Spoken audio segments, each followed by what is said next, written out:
Foundation this morning and several other of our national partners, Greater Good Charities, have contacted me, offered their support. We're going to need it because we have about 60 dogs here right now that we need to get out of this shelter who are not sick, have shown no symptoms, and we need to get them adopted or put into foster homes. So if the community has a home that they can open for that purpose, we really need you to do that. Through Saturday, we will keep adopting these dogs out because there has been no evidence of any of the virus here at this building or at the hospital. We will take the dogs that come in from the community and isolate them from the dogs here so that we shouldn't have any cross-contamination, but we really need to get this facility shut down to regular adoptions of dogs by Saturday. And Bissell's hosting an emergency Empty the Shelter event to let us do that, so adoptions will be sponsored and free.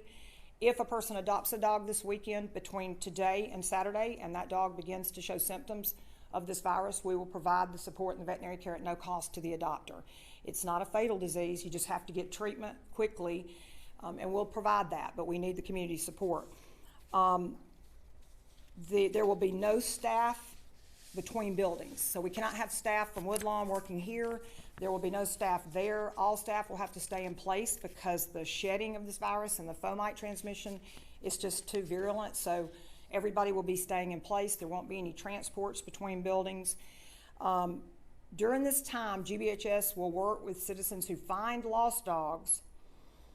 They can call a number, which we've given you in your packet, and we will set up appointments with them. They can come through the Snow Drive drive-through. We will scan for microchips, give them dewormer, flea tick, vaccinations, collar, leash, dog food.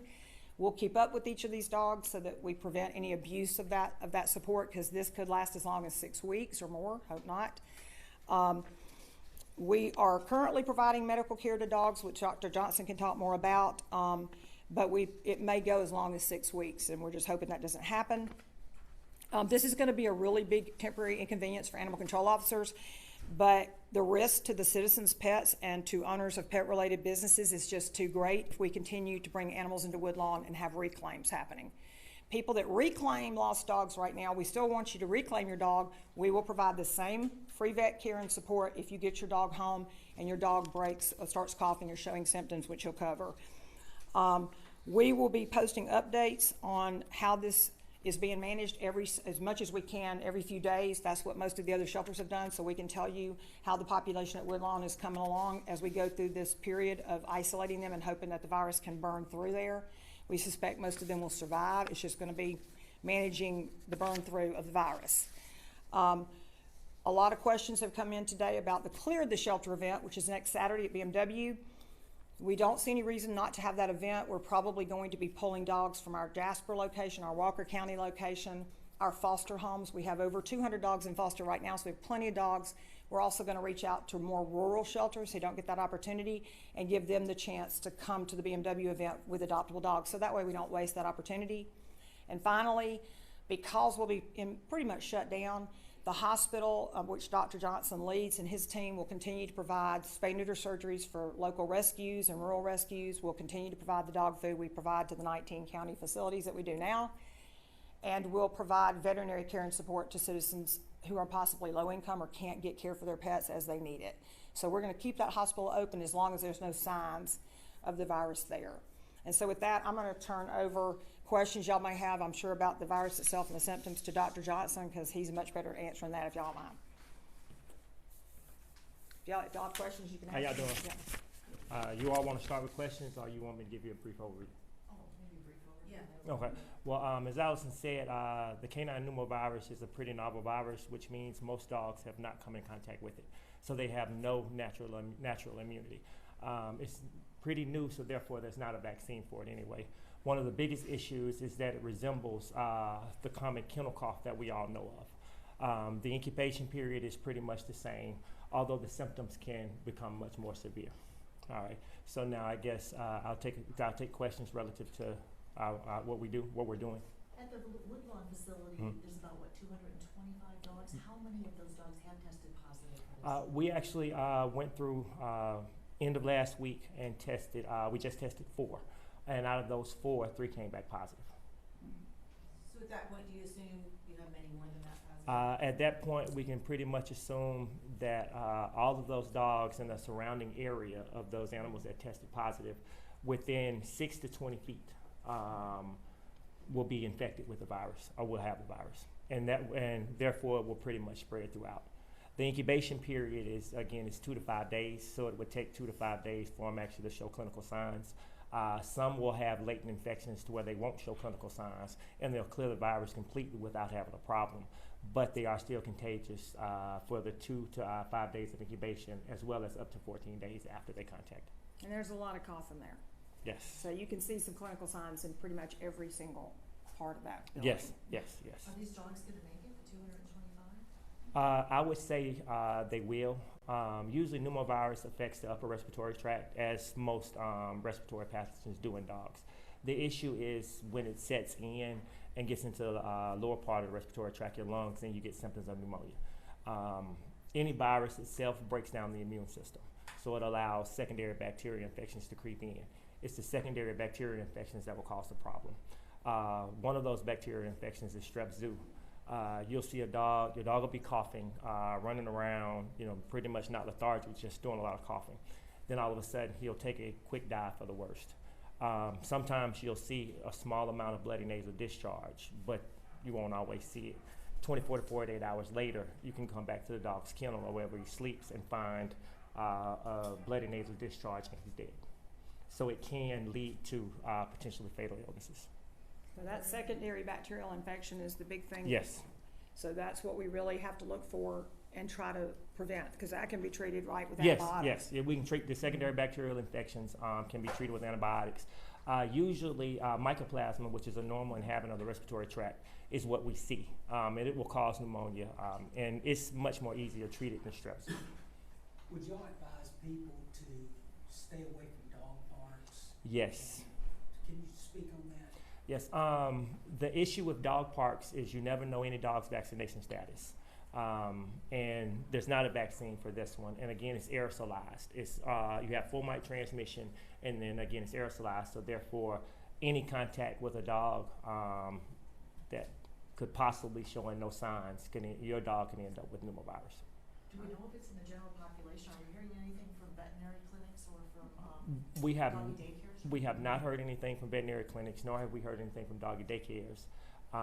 But the difference would be is dogs are in and out, and most of the time in those facilities or those places, you would want to think you have responsible owners.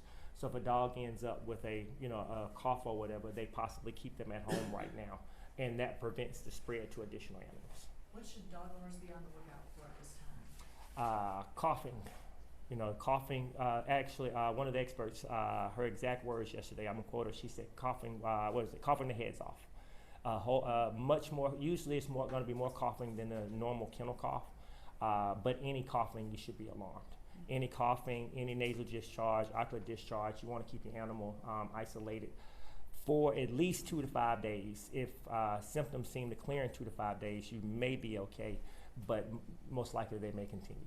And then you want to be isolated for for up to 14 days. Yeah, they would. So if you did see your dog coughing, that hacking cough, fever, lethargy, stops eating, stops drinking, you're going to be home for 2 weeks. And you yourself, because of the fomite transmission, it's a shedding virus, just like COVID in humans. That's why we have to do staff in place. You don't want to go visit your friends that have pets during that time. I'm really concerned because we have a holiday coming up. So people are going to be boarding. And that's what happened in the last outbreak, is we came right off of July 4th last summer, not this past one. And it was too late by the time we realized it was endemic in the community. Dr. Crawford yesterday did feel like, with the test results we got from the rooms we got it, once you test positive in that many different rooms, you've got it. Yes. And we could see the symptoms in a lot of dogs. So the main thing we want to get the community to do is be watching out for these signs. Yes. And this is not the time to board your dog, go visiting friends, go to Dr. Pepper Place, walk around, all dogs are having fun. This wouldn't be the time to do it if your dog is not itself. So if your dog exhibits the hacking cough, the lethargy, the fever, just keep the dog home for 14 days. Yes. And call your veterinarian. Okay. And gosh, this is the time to get your dog vaccinated with your veterinarian, because a healthy dog is going to have a lot better time. So if your dog's not vaccinated, is already sick, has skin issues or any kind of immune suppression, those are the dogs that are going to succumb maybe to the virus because they're already sick. It's just like the comorbidity issues in COVID-19. Yes. So this would be the time to get your vaccinations, and we're gonna try to get some vaccination clinics going through curbside for people that don't have them, to try to get this thing, get some dogs healthy. It won't stop the virus, this virus, but it would at least provide some help. Yes. Right. And a lot of the vaccines are not 100% efficacious, and just like in humans, but they will reduce the severity of other viral infections. The canine respiratory disease complex is actually several viruses, and you can vaccinate for those, and again, they reduce the severity. One point I do want to make, if your dog starts coughing and 2 to 3 days later, he starts to run a temperature, then you need to call the veterinarian ASAP, because that may be an indication of the fact that the pneumonia is starting to set in. Pneumonia in dogs will pretty much do them the same way they do us. You'll see abdominal breathing, stop eating, stop drinking, lethargy, a quote unquote, sometimes we'll say animals just, he's just not doing right. And again, the fever itself can be a big indicator of the fact that we have pneumonia set in. Yeah. And we've got Birmingham, the city of Birmingham has the most animal control officers, and then us second, Bessemer. So obviously we don't want those officers driving trucks up into Woodlawn and then they go back to wherever they're coming from in the community and spreading it everywhere.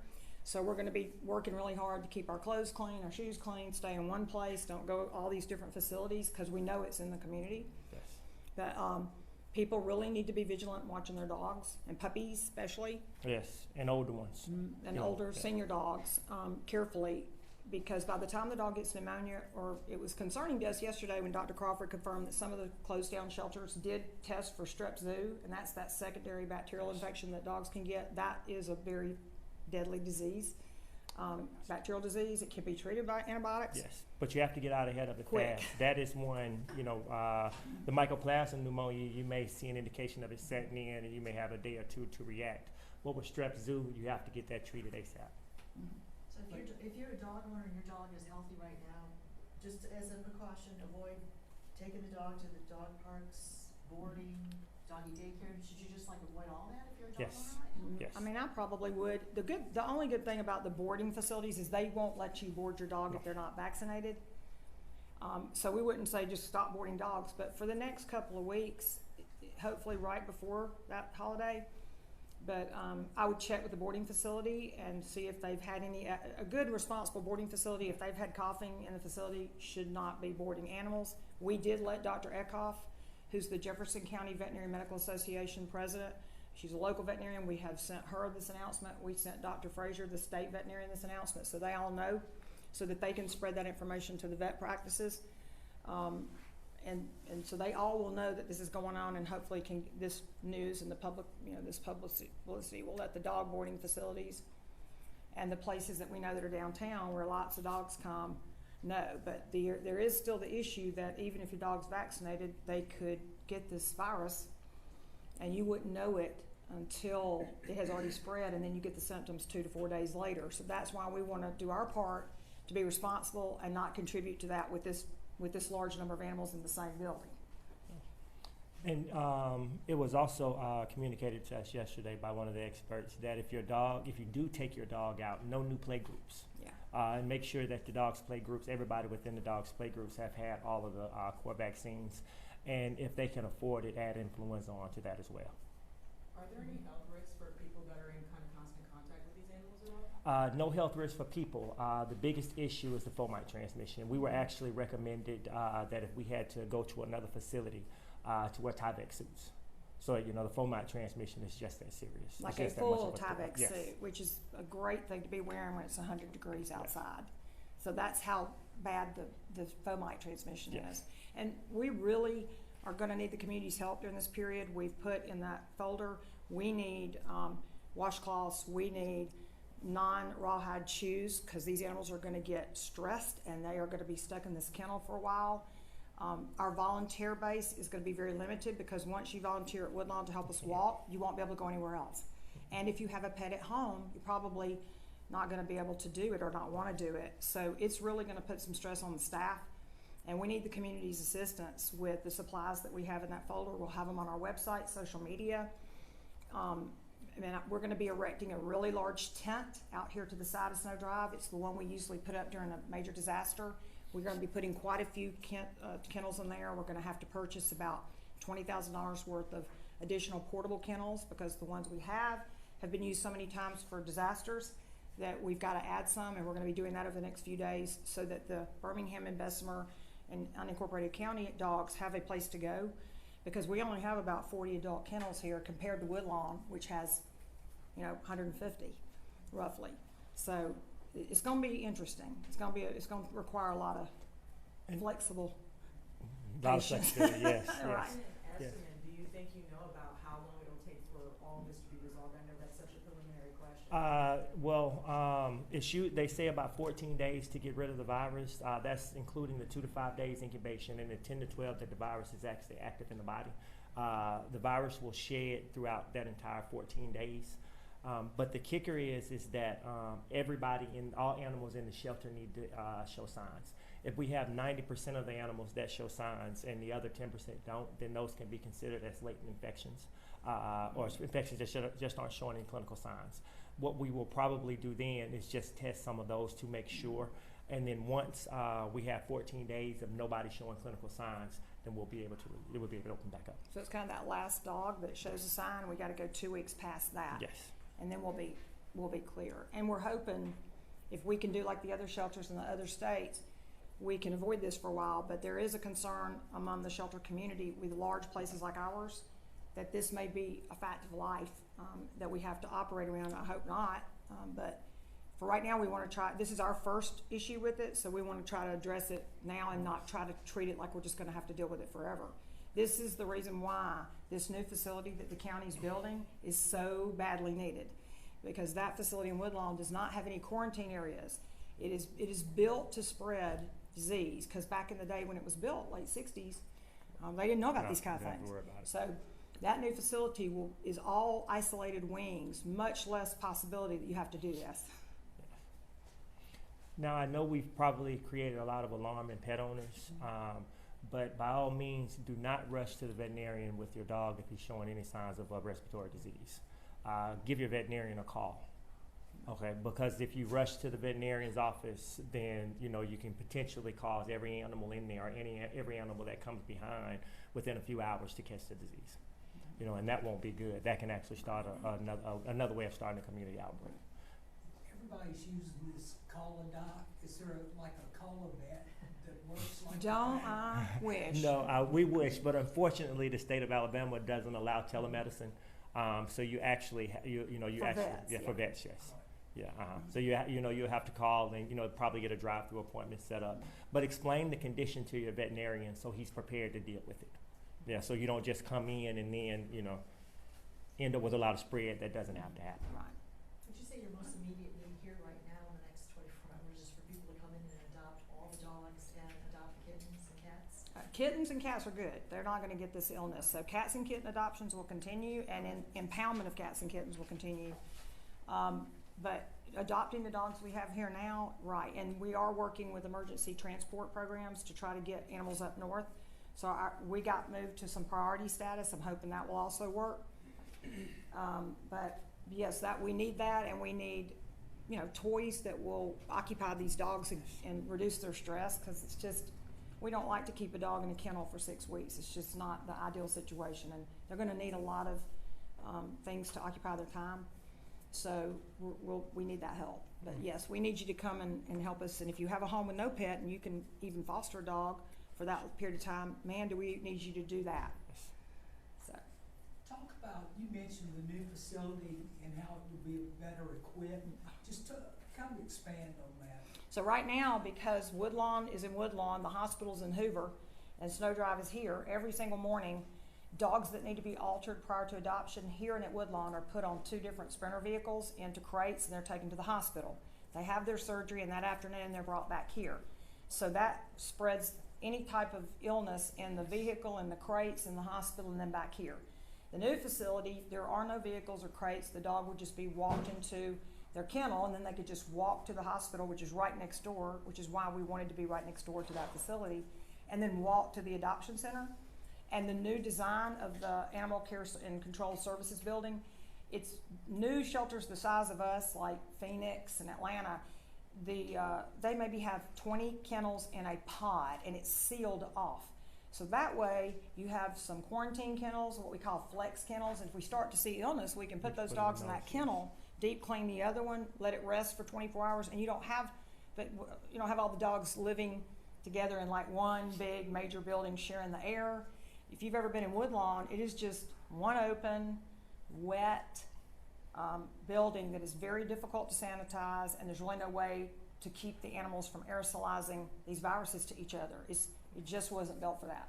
So, the more pathogens like this we keep seeing, the better, the more efficient it'll be for taxpayers to have that building, and you don't have to shut down animal control like this when citizens right now may very well need someone to pick an animal up in their community, especially if it's dangerous or they're afraid of it.